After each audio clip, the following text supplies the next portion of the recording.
everyone, it's Hailey, and today I'm going to be talking about my spring reading list. So prepare yourselves for a bit of a long intro because I do have quite a few things to talk about. So first off, thank you for 100,000 subscribers. Like, I honestly can't even believe it. It's just I can't. I'm honestly speechless because I never thought that I would even get anywhere close to that. Like, I can't believe there's that many of you that actually care about what I have to say about books. Like, what the heck? But I wanted to say thank you guys so much for all of your support. It honestly means the world to me. I read all of your comments. They all come to my email and I read them all the time and they just make my day all the time. I may not be able to respond to all of them, but I definitely see the support that you guys are giving me and it just means the world to me. It is so crazy. Like, thank you guys so much for sharing your love of reading with me and your passion for reading. Reading is something that I'm really passionate about and I'm really glad that that's able to come through these videos, I feel like, and you guys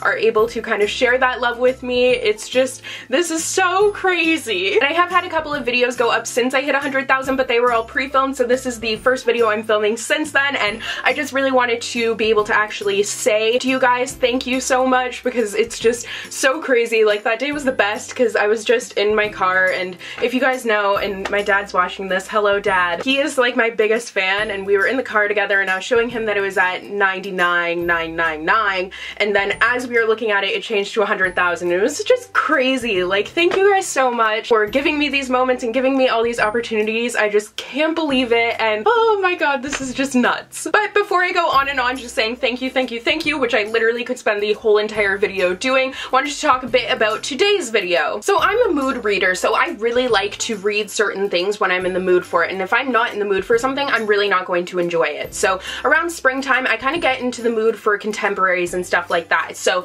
this is just the list of books that I want to read during the spring season. So it's kind of like my spring TBR. Now, you may remember that I did another one of these videos back in the fall. I did this one and I also did a reading guide. Now, I'm not sure if I'm going to do a reading guide for spring. The difference between this video and a reading guide is that a reading guide are books that I've already read that I'm recommending to you for the spring season. These books are ones that, for the reading list, are ones that I haven't read yet that I really want to get to this spring. So please let me know if you were interested in a reading guide because I'm kind of like going back and forth on doing it just because I'm not sure what the difference between the books that I want to read in summer and in spring are. So if you guys did want it, then I would kind of try and compile a list and see if it is something that I can do. So without further ado, if you haven't skipped ahead yet, we are going to get into the video. So I feel like in the springtime I get really into contemporaries just like I do in the summer, and kind of romance stories and stuff like that, fun, easy reads, but I also like the contemporaries that are really hard-hitting for spring, and I also like to read retellings. This list just so happens to be all contemporary because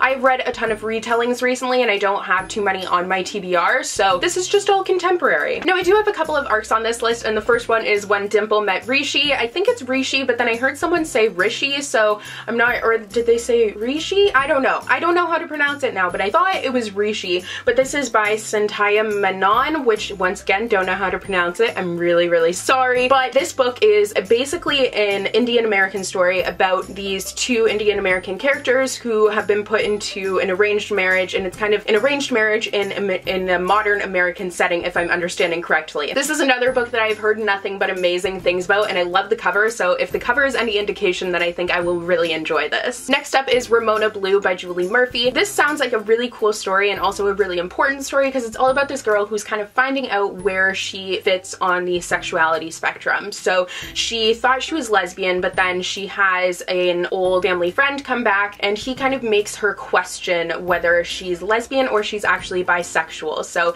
it seems like a really interesting story, very important, like I said, and I'm excited to dive in. Dive in, get it? Because she's swimming. Ah, hilarious. So those are the only two arcs on this list. Now just getting to the other books that I want to read in the coming months of spring. The next one is Finding Audrey by Sophie Kinsella. This book I don't know too much about other than the fact that it deals with a character who has, I believe it's social anxiety. I'm not entirely sure on that, if it's just like regular anxiety or if it's social anxiety, but I've heard some pretty good things about it. I've also heard some not good things, but it's super short, so I think it's going to be very easy to read, and I'm hoping that I will enjoy it and it will be impactful and have an interesting perspective on anxiety. Next up is History Is All You Left Me by Adam Silvera. Adam Silvera is the author of More Happy Than Not, which I unfortunately didn't really like. It was just kind of weird and a little bit too weird for me. This one though sounds like something that I might really enjoy. It sounds like it's going to be absolutely heartbreaking, but amazing at the same time. I've heard good things about it, but it follows this boy who his ex-boyfriend has just died, but it's really hard on him because he hadn't really closed the door on that relationship yet. He always kind of assumed that they would end up getting back together, but clearly that's not going to happen, and the only person who he can turn to in his time of need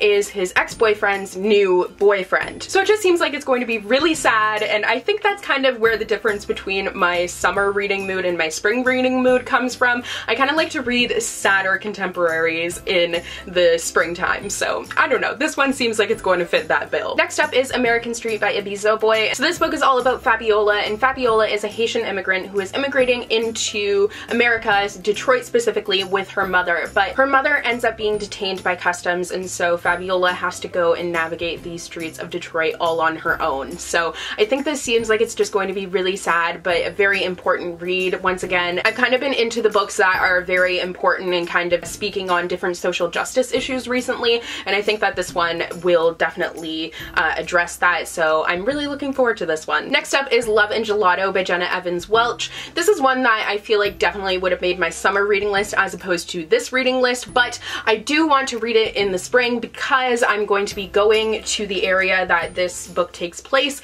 in May, so I want to read it before I go. I believe it takes place in Tuscany and Florence, I'm assuming. We're going to Florence, so I'm kind of hoping it takes place in Florence. It might not, I don't really know, but all I know is that it takes place in the summertime. It's about like a romance that takes place in Italy, and that's all I really know. All I saw was ice cream cones and an adorable cover, and I was like, yes. I have heard some pretty amazing things about it though, so I have very high expectations and hopefully will not be let down. Similarly is a book that I actually don't own yet. I work in a bookstore, for those of you who don't know, and we get an extra discount this coming weekend before, like, it'll have passed by the time you're seeing this video, but when I'm filming it, it's this coming weekend, and we get an extra discount for an employee appreciation event, so I have a bunch of books that I'm planning on buying, and this is one of them, and that is 13 Little Blue Envelopes by Maureen Johnson. It takes place in like a backpacking trip in Europe, I believe. All I know is that I believe the grandmother like leaves behind tickets to Europe, and then she just kind of goes all over Europe. So I don't really know. All I know is that someone was saying that it was a European travel book, and I'm all about those recently